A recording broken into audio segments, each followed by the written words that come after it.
Because of the recognition that Russia cannot be stopped on the battlefield in Ukraine, and that Moscow is steadily nearing a convincing victory in the special military operation, Western countries, feeling desperate, persist in imposing new sanctions against Russia. At the same time, the West is well aware that these sanctions primarily harm Western countries themselves. However, the desire of the so-called Western leaders to harm Russia is so great that they are even ready to sacrifice the welfare of their citizens for this, and finally destroy the economy of the West.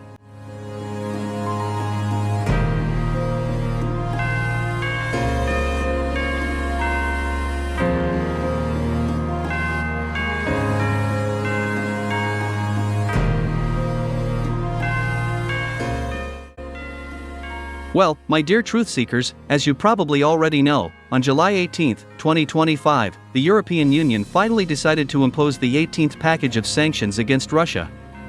A key element of this new package of sanctions was the introduction of a new price ceiling for Russian oil. This figure amounted to $47.60 per barrel. Additionally, these new EU sanctions also targeted one of the largest Indian oil refineries. Reports indicate that this Indian oil refinery had a stake in the Russian oil company Rosneft. According to European officials, the European Union refuses the products of this Indian oil refinery because of its close ties with Russia.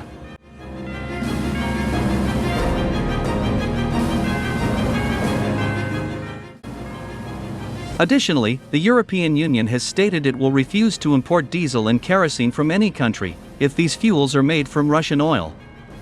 In general, the so-called European leaders claim that due to the new package of sanctions, Russia will allegedly lose about $7 billion every year.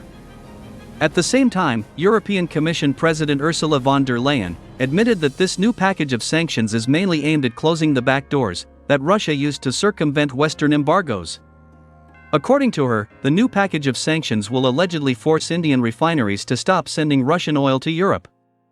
As a result, Moscow will allegedly lose billions of dollars a year, and will no longer be able to circumvent European sanctions.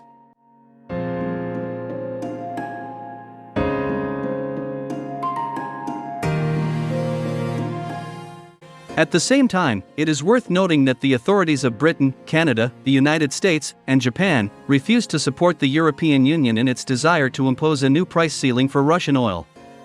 London, Ottawa, Washington, and Tokyo have made it clear that these restrictions will primarily harm themselves, not Russia. In this regard, these countries refuse to participate in the new European Union's adventure.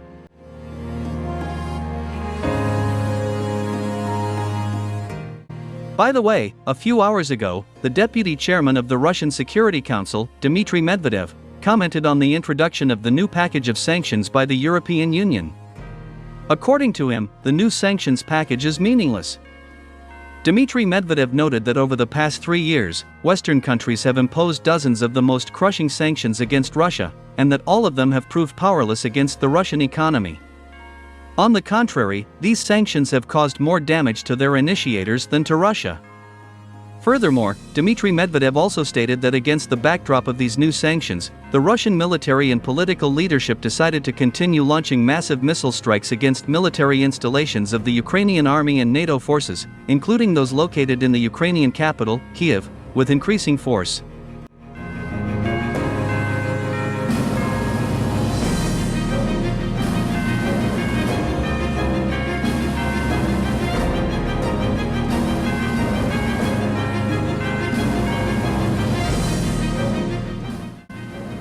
Additionally, Dmitry Medvedev stated that he had spoken to Vladimir Putin and urged him to consider fully distancing Russia from countries like Germany, Britain, France, Poland, Lithuania, Latvia, and Estonia.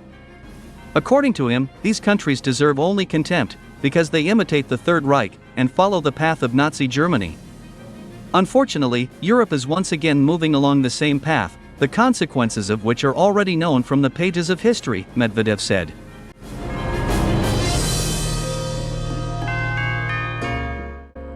By the way, many reputable experts agreed with Dmitry Medvedev's statement that the new package of sanctions would have no negative effect on the Russian economy.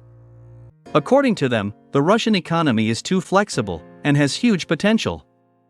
Since 2015, the West has been trying to strangle Russia with the help of unprecedented sanctions. However, instead, Russia's economy has only become stronger and more independent.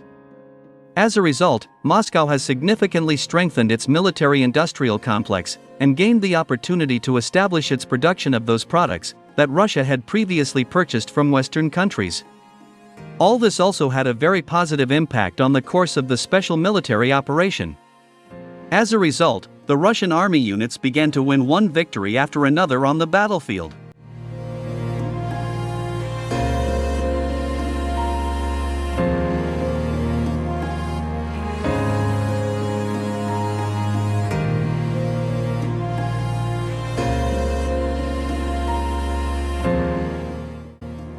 By the way, the World Bank confirmed the rapid strengthening of the Russian economy for the second year in a row.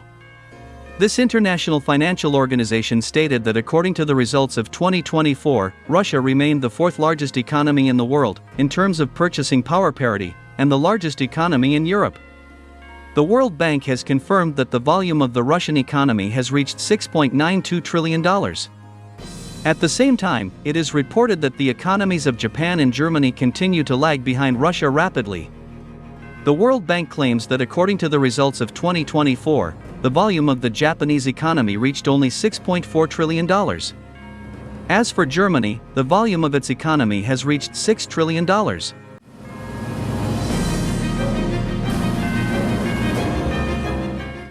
Furthermore, a few days ago, experts from World Economics presented the latest data for the last 7 months. And judging by this table, it is clear that since January 2025, the Russian economy has grown significantly, while the indicators of the Japanese and German economies continue to decline rapidly. Thus, as you can see, Russia is winning a convincing victory not only on the battlefield in Ukraine, but also in the economic war. All this once again proved the incompetence and inadequacy of the so-called Western leaders, who by their actions, made Russia great again.